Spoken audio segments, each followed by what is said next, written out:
(5월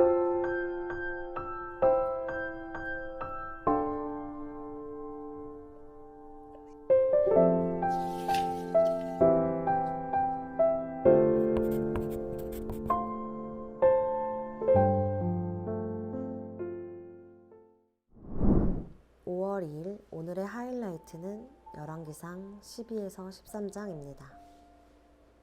12장. 온 이스라엘이 르호보암을 왕으로 세우려고 세겜에 모였으므로 르호보암도 세겜으로 갔다. 느밧의 아들 여로보암도 이 소문을 들었다. 그때 그는 솔로몬 왕을 피하여 이집트로 가서 있었다.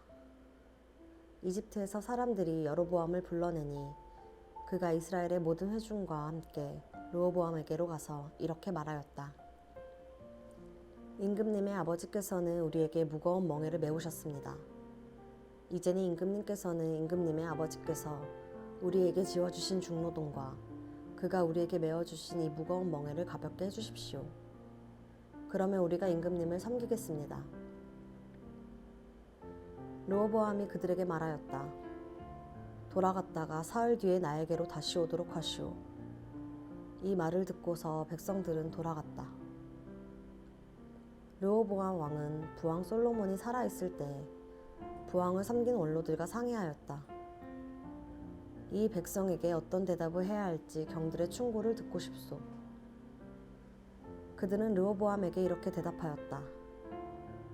임금님께서 이 백성의 종이 되셔서 그들을 섬기려고 하시면 또 그들이 요구한 것을 들어주시겠다고 좋은 말로 대답해 주시면 이 백성은 평생 임금님의 종이 될 것입니다.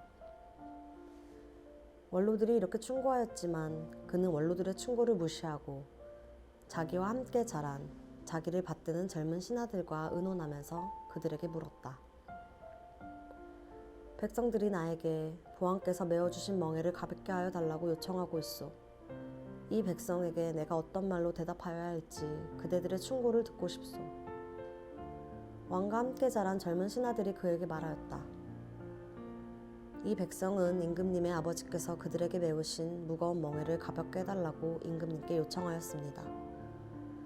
그러나 임금님께서는 이 백성에게 이렇게 말씀하십시오. 내 새끼 손가락 하나가 내 아버지의 허리보다 굵다. 내 아버지가 너희에게 무거운 멍에를 메었다. 그러나 나는 이제 너희에게 그것보다 더 무거운 멍에를 메우겠다. 내 아버지는 너희를 가죽 채찍으로 매질하였지만 나는 너희를 쇠 채찍으로 치겠다 하고 말씀하십시오. 왕이 백성에게 사흘 뒤에 다시 오라고 하였으므로 여로보암과 온 백성은 사흘째 되는 날에 르호보암 앞에 나아왔다.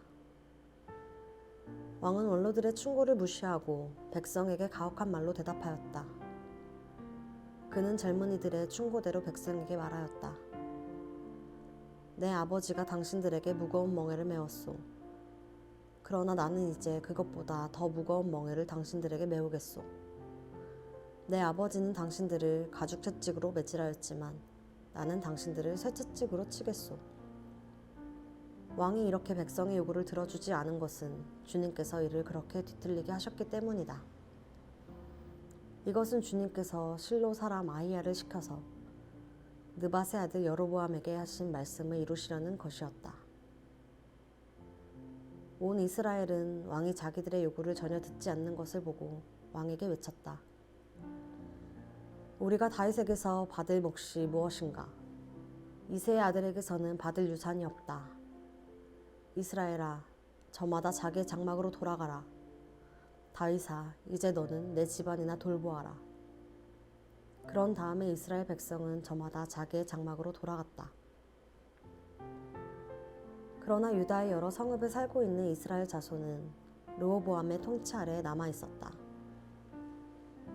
르호보암 왕이 강제노동 감독관 아도니람을 이스라엘 자손에게 보내니 온 이스라엘이 모여서 그를 돌로 쳐 죽였다. 그러자 르호보암 왕은 급히 수레에 올라서서 예루살렘으로 도망하였다. 이렇게 이스라엘은 다윗 왕조에 반역하여서 오늘에 이르렀다. 이 무렵에 온 이스라엘 백성은 여로보암이 돌아왔다는 소식을 듣고서 사람을 보내어 그를 총회로 불러왔으며 그를 온 이스라엘을 다스리는 왕으로 추대하였다. 그리하여 유다 지파만 제외하고는 어느 지파도 다윗 가문을 따르지 않았다. 르호보암이 예루살렘에 이르러서 온 유다의 가문과 베냐민 지파의 동원령을 내려 정병 18만 명을 선발하였다. 그래서 이스라엘 가문과 싸워서 왕국을 다시 솔로몬의 아들 르호보암에게 돌리려고 하였다. 그러나 그때 하나님께서 하나님의 사람 스마야에게 말씀하셨다. 너는 유다 왕 솔로몬의 아들 르호보암과 유다와 베냐민의 모든 가문과 그 밖에 나머지 모든 백성에게 이 말을 전하여라. 나 주가 말한다. 일이 이렇게 된 것은 내가 시킨 것이다. 너희는 올라가지 말아라. 너의 동족인 이스라엘 자손과 싸우지 말고 저마다 자기 집으로 돌아가거라. 그들은 이러한 주님의 말씀을 듣고 주님의 말씀에 순종하여 모두 귀향하였다. 여로보암이 에브라임의 산지에 있는 세겜성을 도성으로 삼고 얼마 동안 거기에서 살다가 분우엘 성을 세우고 그리고 도성을 옮겼다. 그런데 여로보암의 마음에 잘못하면 왕국이 다시 다윗 가문으로 돌아갈지도 모른다는 생각이 들었다.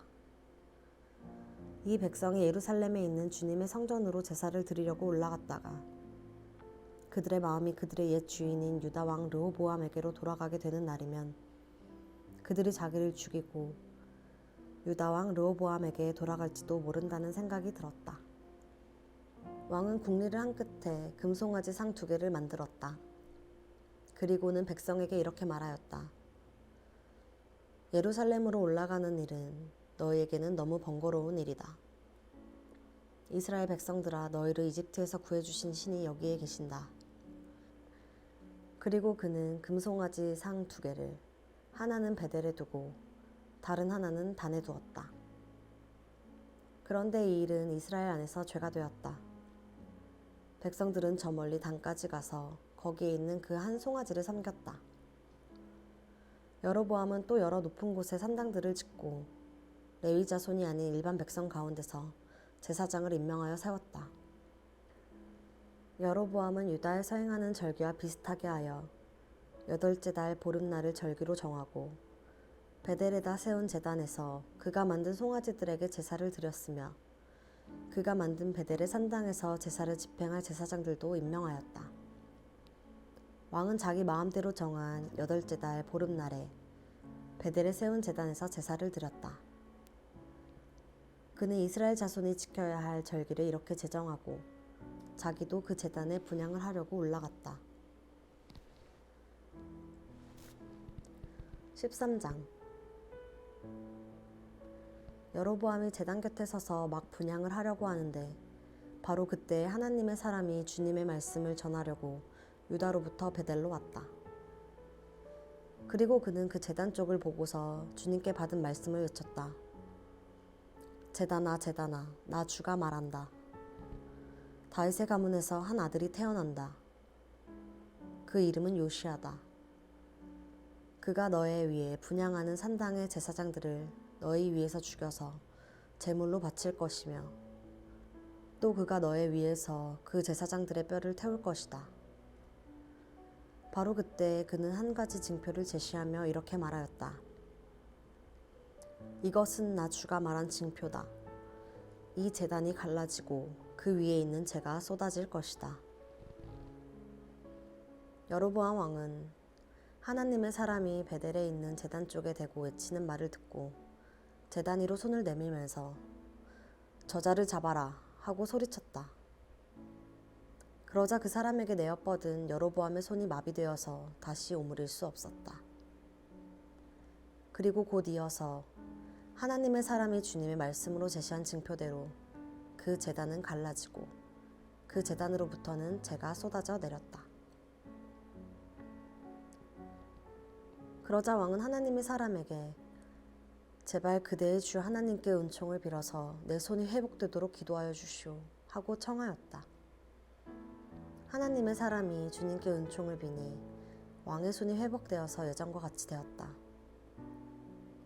이에 왕은 하나님의 사람에게 말하였다. 나와 함께 집으로 가서 피곤을 풀도록 합시다. 그대에게 선물도 주고 싶소. 그러나 하나님의 사람은 왕에게 이렇게 말하였다.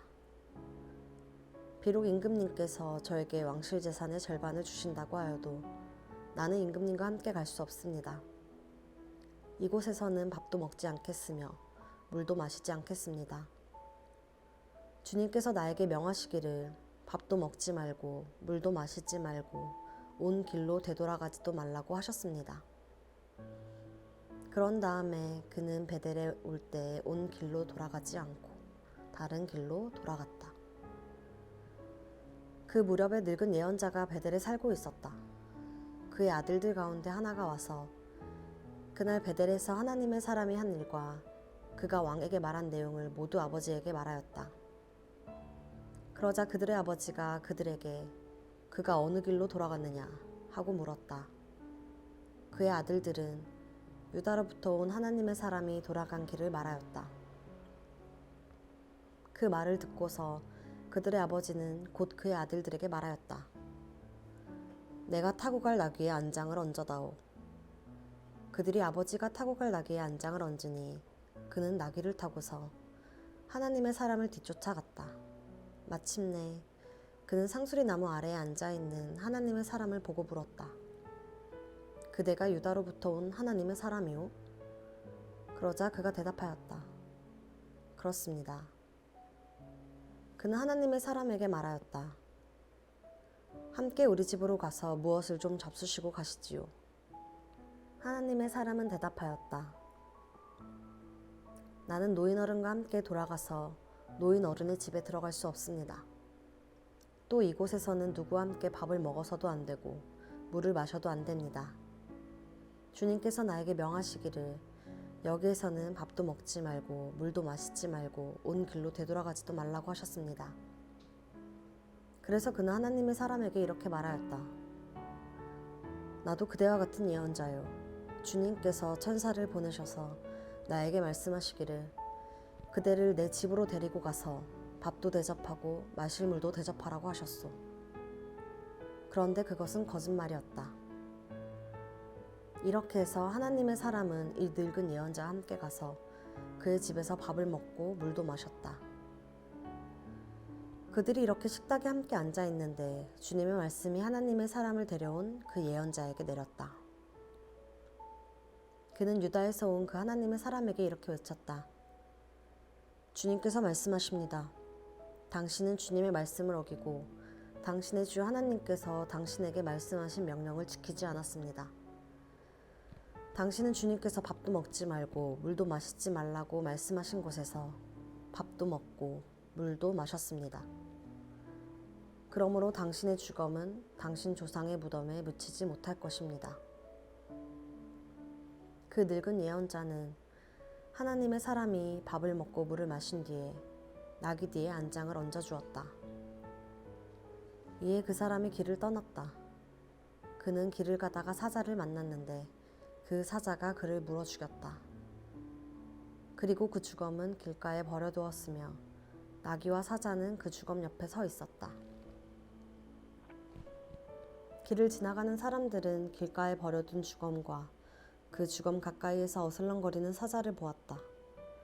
그들은 그 늙은 예언자가 사는 성읍으로 돌아와서 이 사실을 널리 알렸다. 길을 가는 하나님의 사람을 자기 집으로 데리고 간 그 늙은 예언자가 이 말을 듣고 말하였다. 그는 틀림없이 주님의 말씀을 어긴 그 하나님의 사람일 것이다. 주님께서는 전에 그에게 말씀하신 대로 그를 사자에게 내주셔서 사자가 그를 찢어 죽이게 하신 것이다. 그리고 그는 또 자기의 아들들에게 나귀의 안장을 지으라고 하였다. 그들이 나귀의 안장을 지어 놓으니 그는 곧 가서 길가에 있는 그 주검을 찾아내었다. 나귀와 사자가 그 주검 가까이에 서 있었는데 사자는 그 주검을 먹지 않았을 뿐만 아니라 나귀도 물어 죽이지 않았다. 예언자는 하나님의 사람의 주검을 나귀 등에 싣고 자기의 성읍으로 옮겨와서 곡을 한 뒤에 묻어주었다. 그 주검을 자기의 무덤에 안장하고 나서 그 늙은 예언자는 아이고 내 형제여 하면서 통곡을 하였다. 장사를 마친 뒤에 그는 자기 아들들에게 말하였다. 내가 죽거든 너희는 나를 이 하나님의 사람이 묻힌 곳에 같이 묻어다오. 나의 뼈를 그의 뼈 옆에 두어라. 그가 주님의 말씀을 받아서 베델에 있는 제단과 사마리아 성읍 안에 있는 모든 산당을 두고 외친 그 말씀이 그대로 이루어질 것이다. 이런 일이 생긴 뒤에도 여로보암은 여전히 그 악한 길에서 돌아서지 아니하고 오히려 일반 백성 가운데서 원하는 사람은 누구든지 산당의 제사장으로 임명하였다. 그런 일 때문에 여로보암 가문은 죄를 얻었으며 마침내 땅에서 흔적도 없이 사라졌다. 아멘.